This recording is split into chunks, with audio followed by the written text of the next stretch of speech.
Shout to all my lost boys, we rowdy. Shout to all my lost boys. Shout to all my lost boys, we rowdy. Shout to all my lost boys. Shout to all my lost boys, we rowdy. Shout to all my lost boys. Shout to all my lost boys. When you're ready, bass. When you're ready, when you're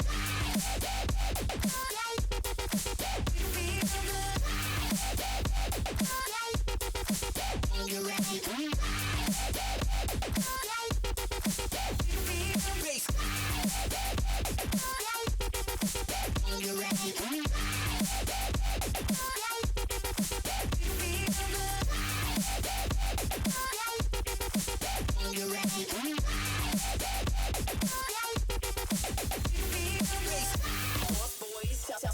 Shout to all my lost boys, we rowdy. Shout to all my lost boys. Shout to all my lost boys. Shout to all my lost boys. Shout to all my lost boys, we rowdy. Shout to all my lost boys. Shout.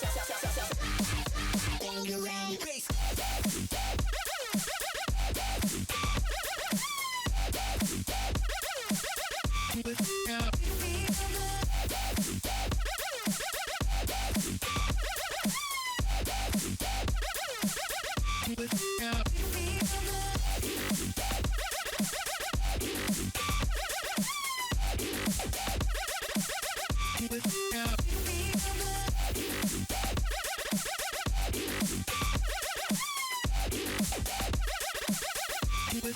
When you're ready, bass.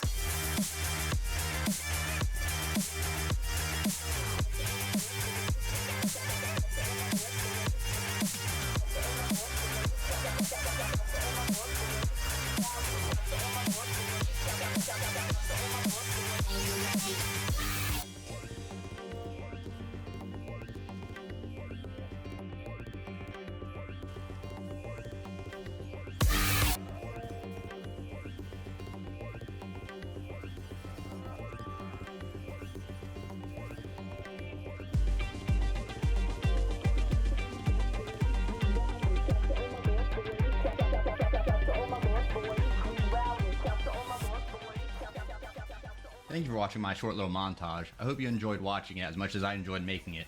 Now let's get to the build. Alright, for the first item, the helmet, I'm running Cheats Aspect. I think this is more of a PvE aspect, so if there's a better one out there for the helm, please let me know in the comments. I'd love to try it out.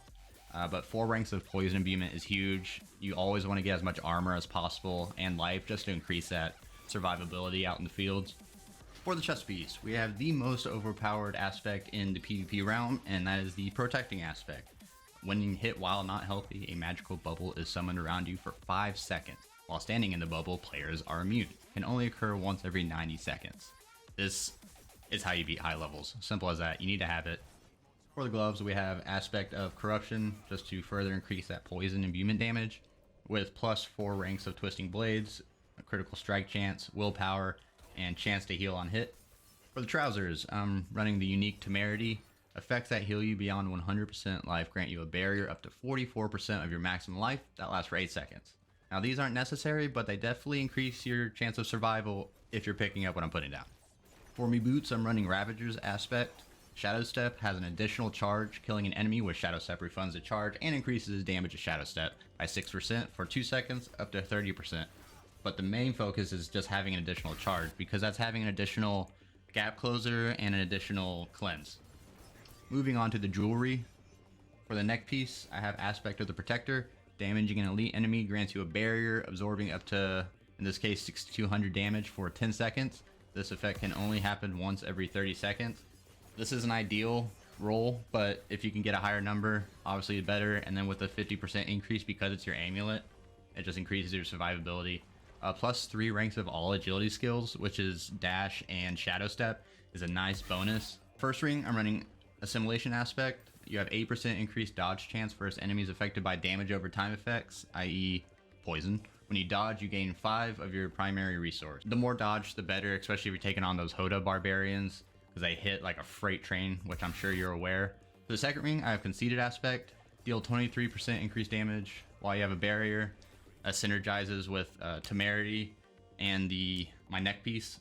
For the first dagger, nothing too fancy here. Accelerating aspect, critical strikes with core skills increase your attack speed by 24%. Just stacking on more poison damage, damage over time, and vulnerable damage. For the second dagger, I have Condemnation, which forces you to use combo points, but it's definitely worth it with the increased damage output.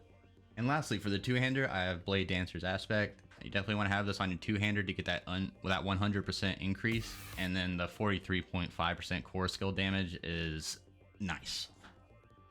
All right, moving on to the tree of skills. I'm only going to highlight what I think is important, or what most people don't know, and that is going to be Mending Obscurity. While stealth, you heal for 9% maximum life per second. Concealment is 4 seconds. And with Temerity, that's overhealing, creating a barrier. When you have a barrier, you're doing 20% more damage. I'm sure that's a lot to digest, so feel free to rewind the video as much as you like. Pretty standard across the board here. Oh, I do want to talk about Agile. Using a cooldown increases your dodge chance by 12% for 3 seconds. This is how you beat barbarians. Don't get hit. Simple as that, right? Thank you so much for tuning into my video. If you have any questions about the build, playstyle, or just my zodiac sign, please leave a comment below. If you learned anything during the video, go ahead and like it for the algorithm. If you'd like to be a goon, don't hesitate to join our Discord. We'd love to have you. And please, please, please subscribe so my wife will stop beating me. We'll see you next time. But I got these beats banging out the back of my toy car. Hey, yo, I'm eating Fun Dip right now. Not giving a fuck.